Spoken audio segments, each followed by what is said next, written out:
দুর্দান্ত স্বাদের কাতলা মাছের মাথা দিয়ে কুমড়োর ঘন্ট একবার বানিয়ে দেখুন, খেতে কিন্তু খুবই ভালো লাগবে।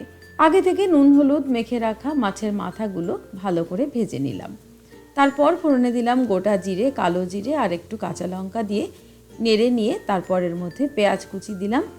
ভালো করে পেঁয়াজটা ভেজে নেওয়ার পর এর মধ্যে দিয়ে দিলাম কুমড়োগুলোকে দেওয়ার পর মশলাগুলো দিয়ে দেব।